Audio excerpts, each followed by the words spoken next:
हम बात करेंगे आईएएस नागार्जुन गौड़ा के बारे में। इनको आपने इंटरनेट पे जाने अनजाने में देखा होगा। इनके ऊपर पूरे 10 करोड़ के करप्शन का आरोप है। 10 करोड़ बहुत बड़ा अमाउंट है। यह आरोप इनके ऊपर एक आरटीआई एक्टिविस्ट ने लगाए हैं।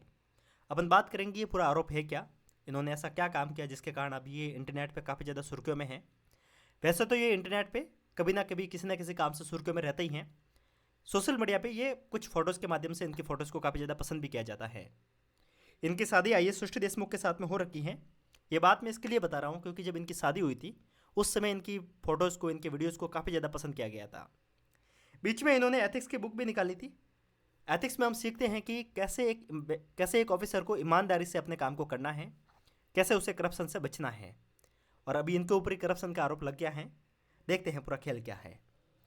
इनके ऊपर आरोप है कि इन्होंने एक माइनिंग कंपनी के ऊपर जो पहले फाइन लगा हुआ था 51 करोड़ का, यानी कि एक माइनिंग कंपनी के ऊपर पहले 51 करोड़ का फाइन था, जिसको इन्होंने घटाकर 4032 रुपीज़ कर दिया है। समझेंगे ऐसा क्यों किया, क्या है पूरी केस स्टडी, देखते हैं। आईएएस नागार्जुन गौड़ा मध्य प्रदेश कैडर के 2019 बैच की एक आईएएस ऑफिसर है। इनके ऊपर आरोप है कि इन्होंने वहाँ की एक माइनिंग कंपनी थी जिसका नाम था पाथ इंडिया लिमिटेड। ये इंदौर की एक कंपनी है जो वहाँ पे खनन का काम करती है। इस कंपनी ने वहाँ पे इनलीगल माइनिंग की। इनलीगल जो मृदा होती है, जो सॉइल होती है, उसको उन्होंने माइन किया, जिसके कारण इनके ऊपर 51 करोड़ का फाइन लगा। ये फाइन जो लगाया था वो वहाँ के एडीएम ऑफिसर थे परवीन, उन्होंने ये फाइन लगाया था 51 करोड़ का। जब ये फाइल आईएएस गौड़ा के पास में पहुंची तो आईएएस गौड़ा ने इनकी फाइन को घटाकर 51 करोड़ से घटाकर 4032 रुपीज़ कर दिया है। अब सवाल ये बनता है, मेरा सवाल करप्शन को लेकर है ही नहीं, क्योंकि जो आरटीआई एक्टिविस्ट है उन्होंने आरोप लगाया है कि इन्होंने ये सब कुछ 10 करोड़ के करप्शन के बदले में किया है। मैं करप्शन की बात ही नहीं कर रहा, देखा जाएगा जो भी है वो जांच का विषय है, वो तो जब एजेंसी जांच करेगी तब पता चलेगा।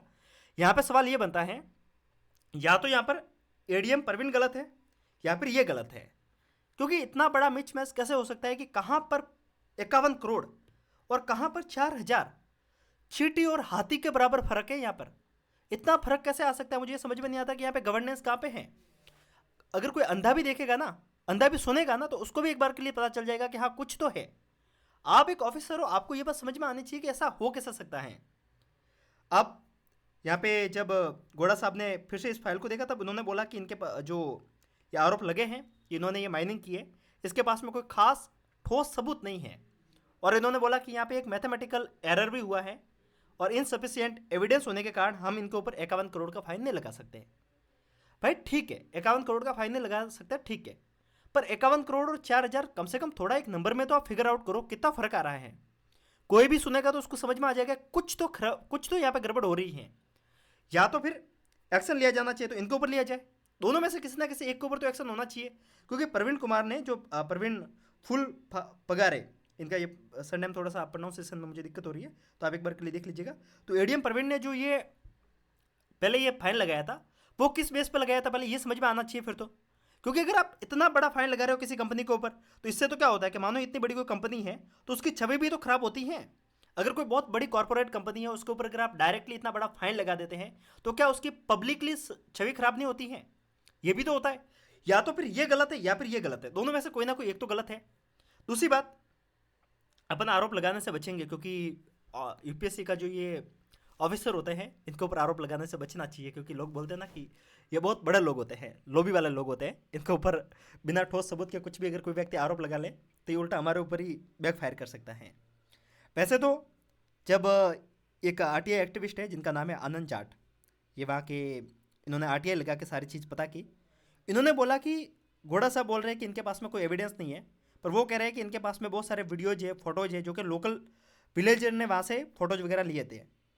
तो इनके पास में सब कुछ सबूत है, उसके बाद में भी आपने ये फाइन कम कैसे किया? तब इन्होंने ये आरोप लगाया कि इन्होंने कंप्लीट 10 करोड़ का करीब करप्शन किया, 10 करोड़ का इन्होंने घूस ली और उसके बदले में इन्होंने ये सब कुछ फाइन कम किया है। इसके ऊपर तो मैं वैसे विश्वास नहीं करूंगा, क्योंकि प्रॉपर जब तक जांच होगी तभी अपन इसके ऊपर बात करेंगे। यहाँ पे मेनली बात होनी चाहिए, वो होनी चाहिए कि इतना बड़ा मिच मैच हुआ कैसे। वैसे तो सोशल मीडिया पे भी ठीक ठाक मात्रा में घोड़ा साहब की जो क्रिटिसिज्म होना चाहिए वो होना शुरू हो गया है। इसके बाद में इन्होंने एक स्टेटमेंट दिया जहाँ पे इन्होंने बोला कि मैंने कुछ भी गलत नहीं किया है, मैंने जो भी काम किया है वो डॉक्यूमेंट के बेस पे किया है और लीगली सही है, मैंने किसी के प्रेशर में आके कोई भी काम नहीं किया है। और जो पहले काम हुआ, जो पहले फाइन लगाया था, वो मैथमेटिकली और फैक्चुअली रॉन्ग था और मैंने उसको सिर्फ सही किया है। तो यहाँ पर सवाल अब एडीएम प्रवीण के ऊपर आप एक्शन लेना शुरू कीजिए। 51 करोड़ का फाइन लगा लिया, कोई कम अमाउंट थोड़ी ना ये 51 करोड़। 51 करोड़ बहुत बड़ा अमाउंट होता है। 100 करोड़ में तो बहुत कुछ हो जाता है, तो 100 करोड़ का आधा काम, आधा अमाउंट है ये। तो जो इन्होंने बताया कि एविडेंस कम थे, प्रॉपर ना इन्होंने न, पहले तो इन्होंने बताया कि न तो इन्होंने जो भी काम किया वो एविडेंस के बेस पे किया, ना इनके ऊपर कोई प्रेशर है, और इन्होंने जो भी काम किया वो इंटेग्रिटी के अंदर रह के किया है। अब देखते हैं अभी क्या होता है। अभी तक कोई ऑफिशियल इंक्वायरी तो शुरू हुई नहीं है, बट पॉसिबल है कि जरूरी आने वाले समय में कुछ होगा। आईएएस एसोसिएशन है, वैसे तो ऑफिसर का एसोसिएशन होना नहीं चाहिए, बट हमारे देश में आईएएस और आईपीएस एसोसिएशन है।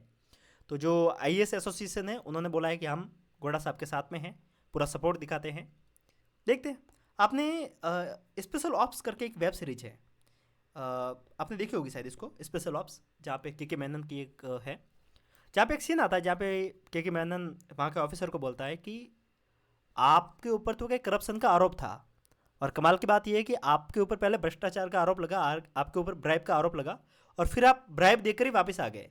तो ये तो वहाँ पे मैं वेब सीरीज के इसके कारण बता रहा हूँ, क्योंकि वहाँ पे एक सिस्टम का एक लूप होल बताया था कि सिस्टम में होता क्या है कि आरोप लगते हैं और वो वापस बच भी जाते हैं।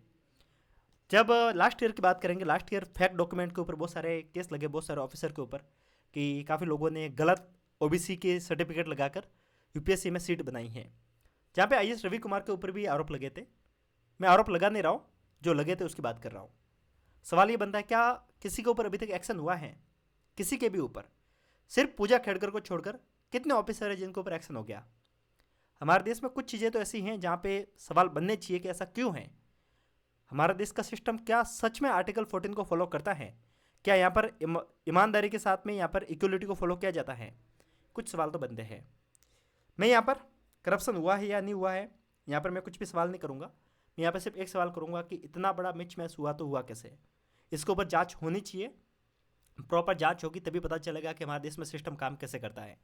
बाकी आप इसके ऊपर क्या सोचते हैं मुझे बताना, आपका इसके ऊपर क्या कहना है? क्या वास्तविकता में ऐसा कुछ हुआ है या नहीं हुआ है?